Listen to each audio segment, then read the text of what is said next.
Para sahabat dan para mahasiswa, kesempatan kali ini saya akan berbicara tentang pemerintahan rakyat atau pemerintahan warga. Rakyat dan warga itu dua konsep yang licin, kita sering salah kaprah untuk menempatkan dua konsep itu, dan memang ada banyak identitas subjek yang sering kita menempatkan itu secara salah kaprah. Ada rakyat, ada bangsa, ada masyarakat, ada penduduk, dan juga ada warga. Video-video saya sebelumnya sebenarnya sudah berbicara tentang itu, tetapi belum berbicara secara khusus tentang konsep pemerintahan rakyat dan pemerintahan warga.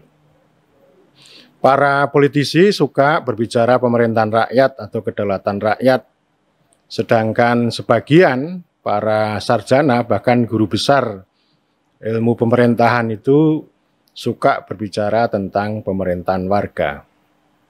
Apakah dua konsep itu berbeda dan bertentangan?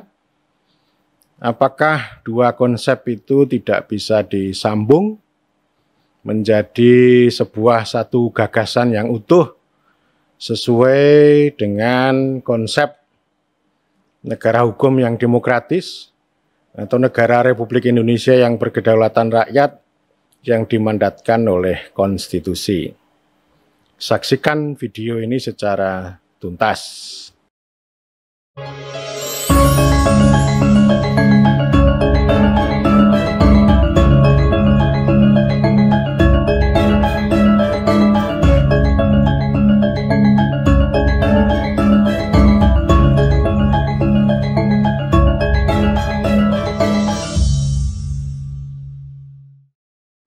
Kita bisa berangkat dari konsep demokrasi.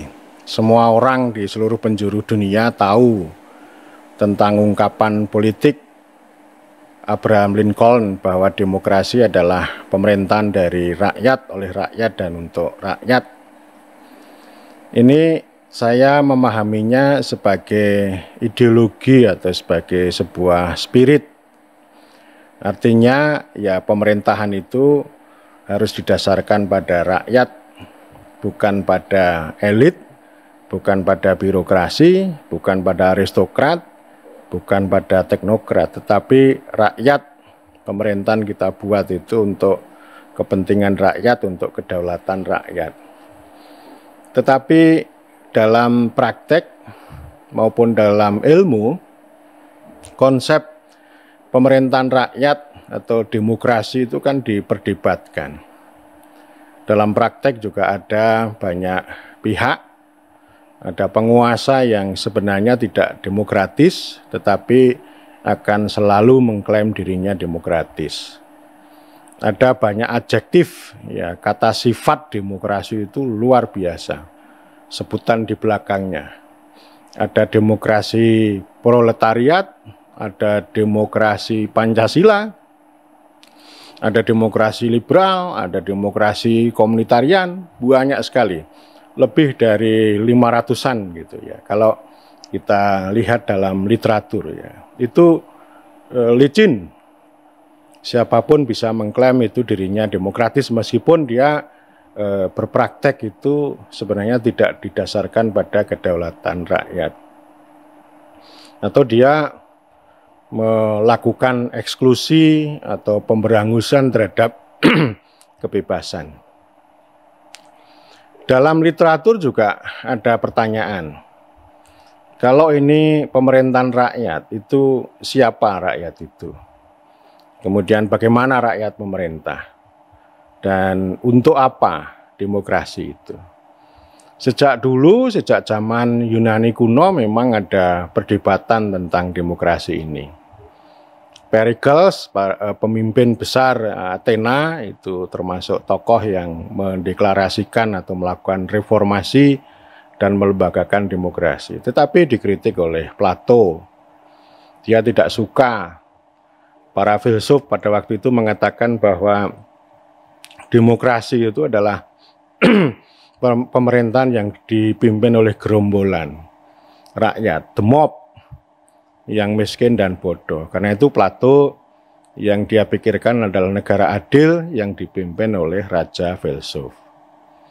Aristoteles agak berbeda dari gurunya.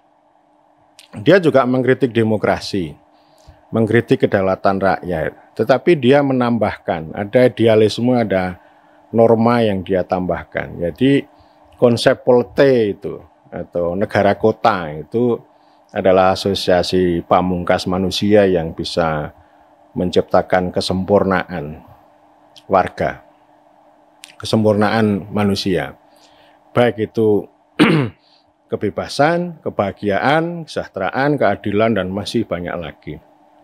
Itu polite.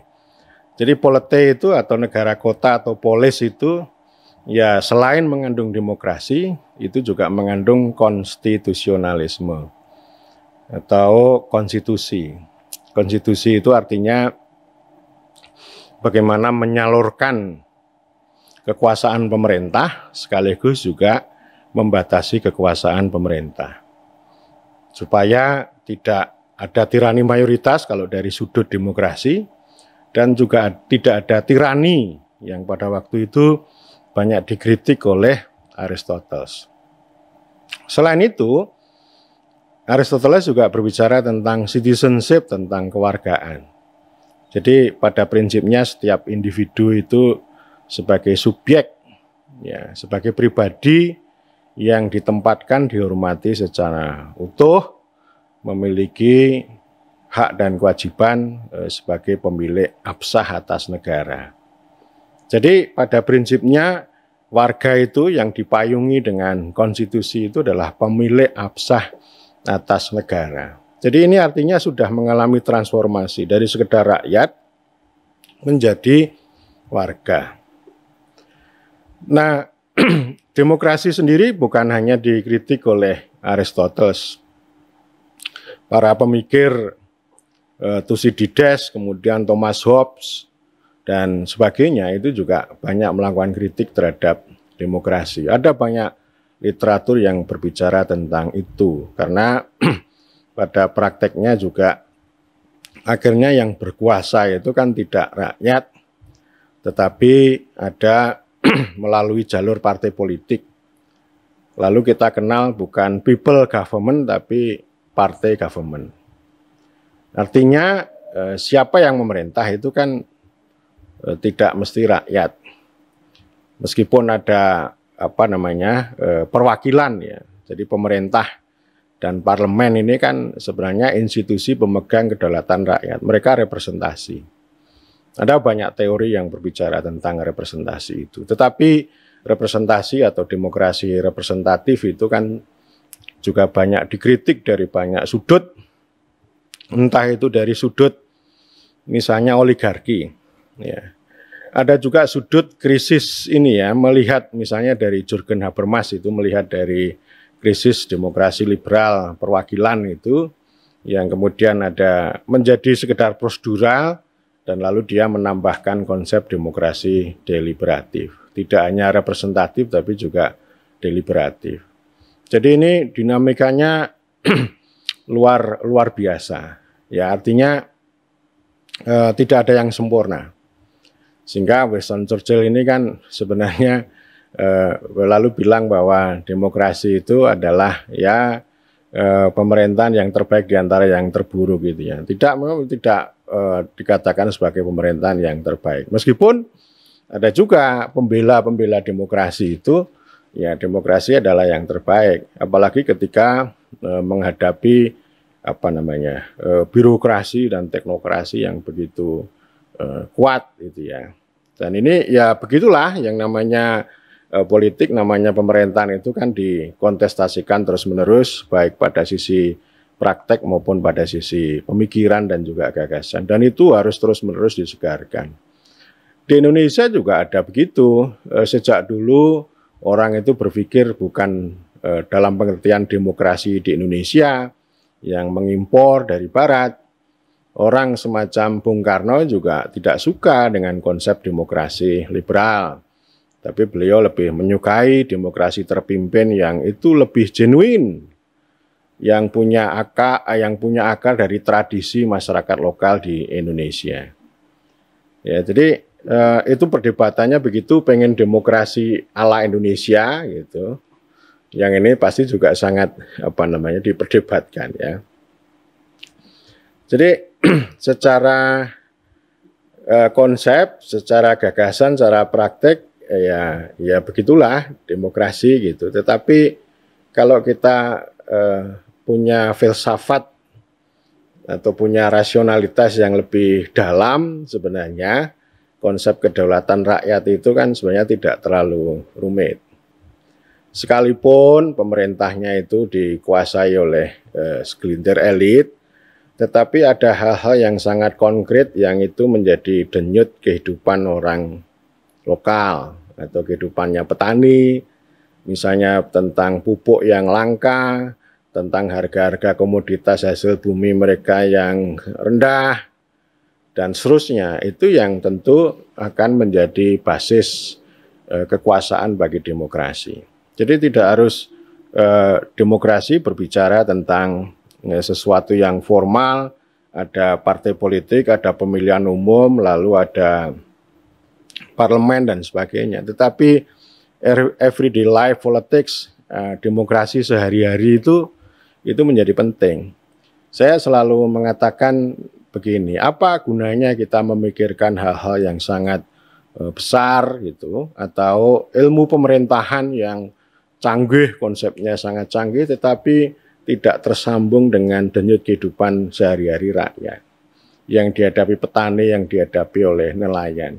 Saya memahaminya begitu. Saya dengan Ari Sujito selalu mengatakan ini politics of things ya. Jadi ya apa yang sebenarnya didiskursuskan atau diwacanakan atau disampaikan oleh rakyat itu menjadi basis ya bagi demokrasi. Nah, demokrasi juga memberikan basis landasan untuk legitimasi.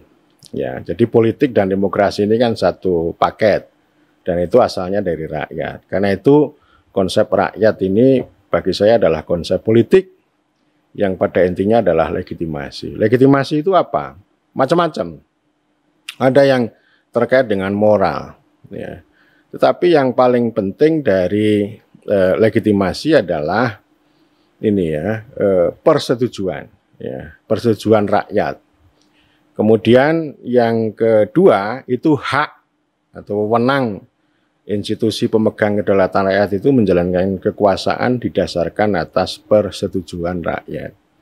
Persetujuan rakyat itu ya bisa melalui pemilihan umum, bisa melalui proses deliberasi atau proses diskusi dalam kehidupan sehari-hari, tapi juga sangat terkait dengan aspirasi atau kepentingan rakyat yang tadi sudah saya sampaikan, entah itu pupuk, air, atau harga komoditas hasil bumi dan sebagainya. Yang itu saya kira harus menjadi basis bagi persetujuan. Kalau misalnya hajat hidup orang banyak atau kepentingan rakyat atau suasana kebatinan atau apa ya yang terkait dengan itu ya denyut kehidupan mereka itu terganggu, maka legitimasi pemerintah itu artinya turun. Kalau yang sekarang sering dinamakan dengan kepuasan atau disebut dengan kepercayaan ya. Kepercayaannya menurun, trust-nya menurun. Tapi sebenarnya konsep dasarnya adalah legitimasi. Legitimasi itu sangat penting yang itu tidak bisa kita abaikan. Sehingga apa yang disebut dengan konstitusi itu sebenarnya bukan semata-mata hukum dasar atau norma, tetapi di balik konstitusi itu dalam ilmu politik dikenal dengan proses konstitutif. Proses konstitutif itu adalah kekuasaan bersama.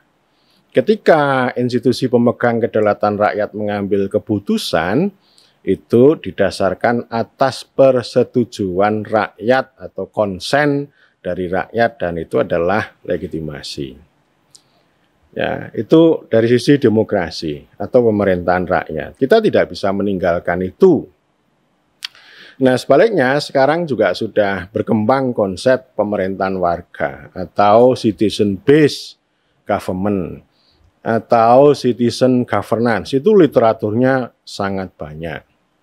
Dan salah satu yang mendorong konsep itu adalah kalau dalam tradisi administrasi publik namanya New Public Service atau pelayanan publik baru sebagai respon atau sebagai kritik atas dominasi manajemen publik baru yang mengelola pemerintahan atau merekomendasikan pengelolaan pemerintahan itu seperti bisnis. Itu konsep reinventing government atau mewirausahakan birokrasi itu. Jadi kalau manajemen publik baru itu kan dipengaruhi oleh manajemen ilmiah. Jadi pemerintahan itu semata-mata manajemen dan kemudian teori ekonomi itu menjadi dasar. Teori manajemen menjadi dasar yang kemudian bagaimana kita bisa memerintah secara efisien dan efektif ya sesuai tujuan-tujuan yang sudah digariskan oleh pemerintah. Pemerintah cukup melakukan steering atau mengarahkan. Yang rowing atau yang mendayung ya bisa swasta.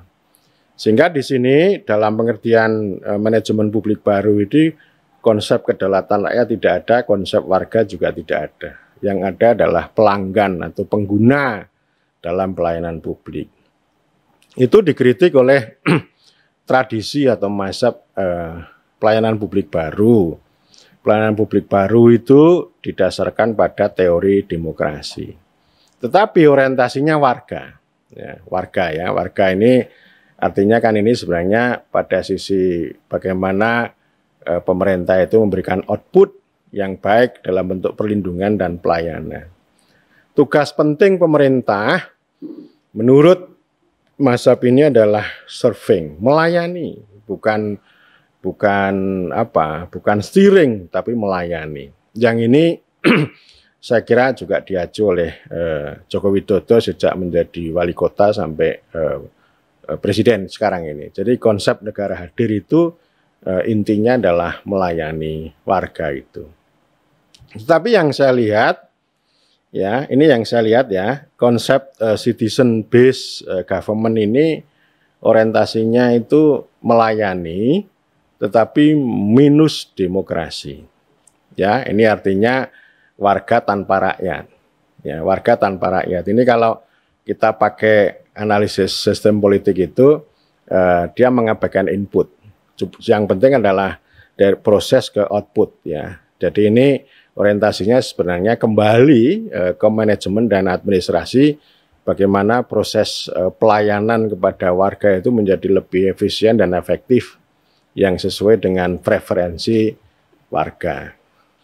Bukan kedaulatan warga, preferensi ya, karena para ilmuwan garis ini itu menghindari konsep kekuasaan dan konsep kedaulatan, tapi lebih utama adalah pelayanan kepada warga yang sesuai dengan preferensi warga.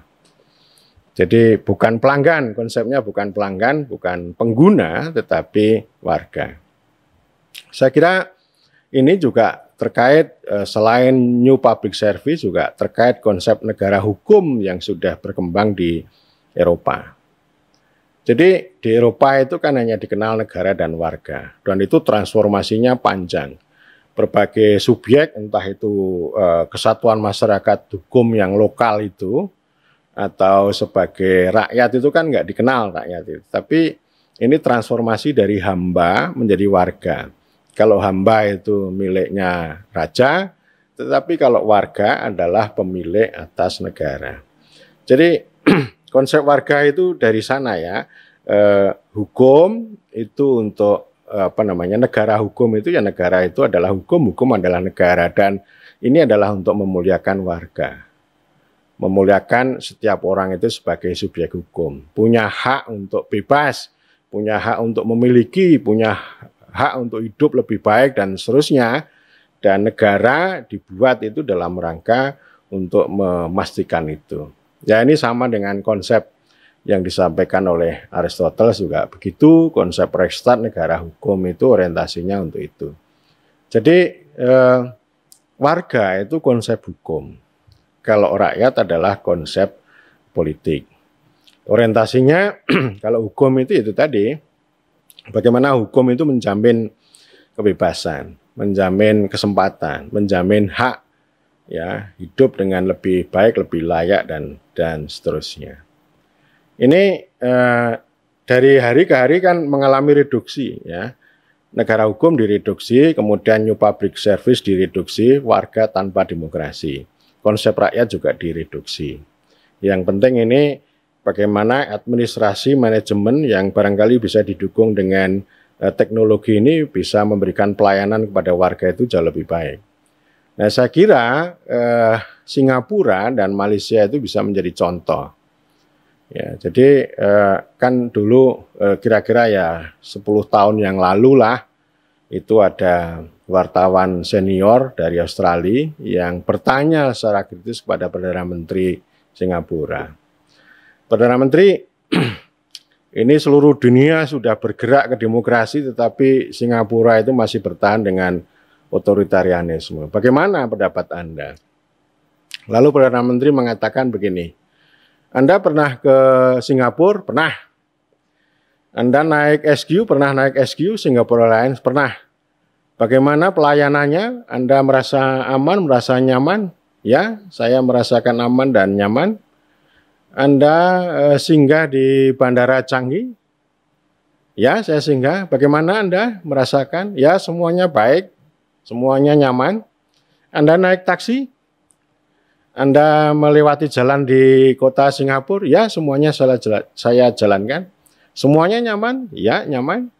Anda tinggal di hotel, Anda makan? Ya, jadi intinya tadi Perdana Menteri ingin mengatakan bahwa mulai dari terbang sampai bergerak menjalankan aktivitas di Singapura itu semuanya serba baik, nyaman, aman, dan sebagainya. Lalu Perdana Menteri mengatakan bahwa itulah demokrasi Singapura. Demokrasi khas Singapura gitu ya. Jadi ya itulah. Jadi demokrasi itu sesuatu yang dikontestasikan dan saya ingin mengatakan bahwa Singapura itu adalah bukan pemerintahan rakyat tapi pemerintahan warga. Jadi warga yang diutamakan.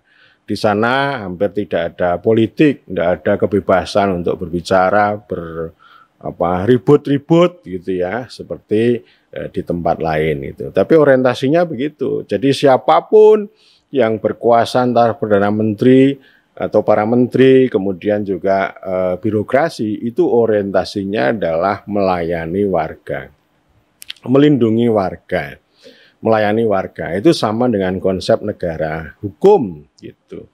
Saya kira Singapura juga demikian. Nah, lalu bagaimana kita? Apakah ini harus dipertentangkan? Apakah kita harus bergeser ke pemerintahan warga? Tidak mungkin. Kita berbeda, ya. Jadi bagaimanapun ada fakta, ada konstitusi. Ya, faktanya ya kita begitu. Dunia politik kita begitu. Kita ya tentu keragamannya jauh lebih kompleks daripada di Singapura. Pergolakan buruh, pergolakan petani itu politik. Ya. Pemilu ya, yang itu memang sudah kehendak semua orang. Pemilu ya, meskipun ada orang mengatakan bahwa pilkada sudahlah nggak usah gitu ya, nggak usah pilkada langsung karena itu boros, money politics ya. Masa demokrasi disederhanakan menjadi efisiensi kan nggak boleh begitu. Demokrasi nggak boleh kalah dengan efisiensi. Jadi ini fakta. Ya, pergolakan politik ini fakta. Kenapa begitu? Ya karena kita sekian tahun itu anti politik. Jadi kita berbeda sejarahnya dengan Singapura gitu ya. Kita berbeda dan ini politik ini itu fakta. Realisme politik kita harus lihat. Jadi kita tidak bisa semata-mata berpikir pemerintahan warga tetapi mengabaikan rakyat. Baik fakta maupun konstitusinya bilang begitu. Mengapa konstitusi kita mengatakan bahwa negara Republik Indonesia berdasar pada kedaulatan rakyat? Ya, itu maknanya di sana. Karena ya kemerdekaan kita ini hasil perjuangan rakyat. Bukan perjuangan para priayi, para ningrat, atau para ilmuwan. Ya ada para ilmuwan sebagian itu. Dan bukan perjuangan kaum teknokrat maupun birokrat. Jadi rakyat. 45 98 itu rakyat. Ya, itu fakta. Ya, selain yang di dalam kehidupan sehari-hari yang tadi saya katakan itu denyut kehidupan rakyat itu nyata. Yang itu sering diabaikan ya. Nah, oleh karena itu ini ya kalau kita mau berpikir pada konstitusi dan berpikir pada realisme politik yang utuh kan tidak bisa. Kan eksperimen ini, pengetahuan ini kan udah terus-menerus disebarkan pemerintahan warga itu. Tapi kalau tidak menjawab sini ya akhirnya kan itu tadi pemerintahan warga minus demokrasi. Ini kan harus disambung nih. Jadi harus disambung dengan baik. Memang begini, intinya kalau kita kembali pada Abraham Lincoln ya, dari, oleh, dan untuk. Ini kan kalau dalam sistem politik kan pelajaran sistem politik semester 2 gitu ya. Ini kan input, output, proses, output ya. Nah, kalau pemerintahan warga ini kan hanya proses, terutama proses administrasi dan manajemen lalu menghasilkan output. Kalau kita enggak mungkin. Itu semuanya ada. Itulah pemerintahan ya. Selain saya berbicara pemerintahan adalah politik, hukum, dan administrasi, pemerintahan juga bicara itu.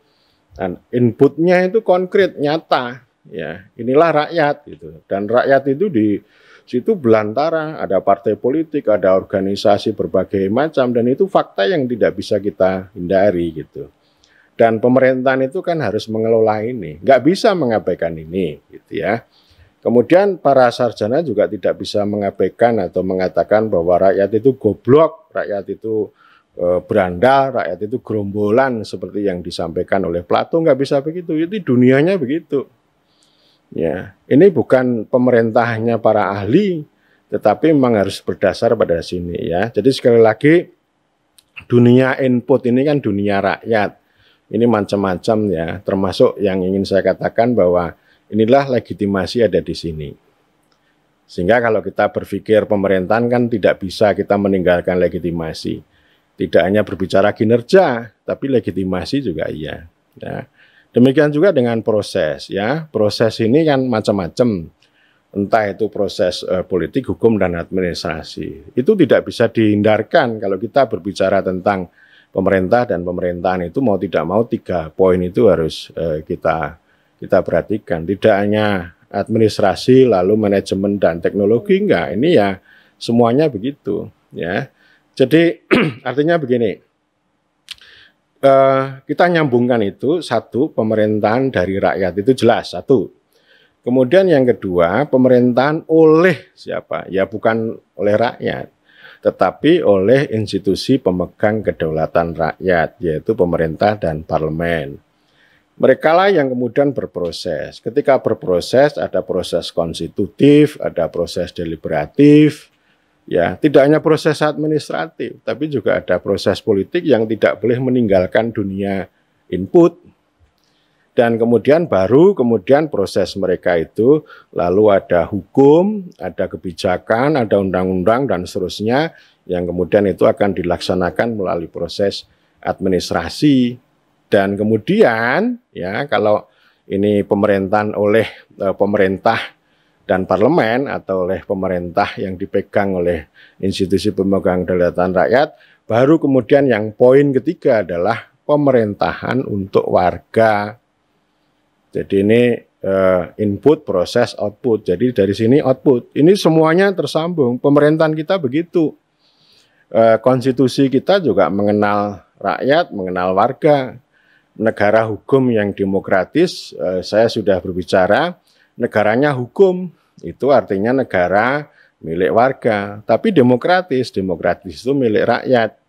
Sehingga di sini yang mau saya katakan bahwa garis ya, rakyat memiliki pemerintah, kemudian pemerintah itu memerintah atau governing negara, dan negara itu melalui proses administrasi dan seterusnya itu melakukan perlindungan dan pelayanan kepada warga. Jadi ini saya kira tersambung dengan baik dan tentu itu ilmu pemerintahan itu begitu. Jadi kalau yang di sini hanya berkisar pemerintahan warga itu satu ya orientasinya pasti seperti Singapura satu. Yang kedua, ini adalah bukan pemerintahan semesta, tapi ini pemerintahan yang sifatnya administratif, manajerial, dan teknologis yang mengabaikan demokrasi atau mengabaikan rakyat. Tapi sebaliknya kalau kita hanya bergerak di sini itu tidak akan membuahkan output yang baik juga gitu. Sehingga ini harus disambung, dan ilmu pemerintahan itu kan punya apa? Punya ontologi, punya epistemologi, dan punya aksiologi. Bagaimana kita menyambung antara pemerintahan rakyat dengan pemerintahan warga. Saya kira demikian, dan kita bisa sambung di lain kesempatan. Matur nuwun.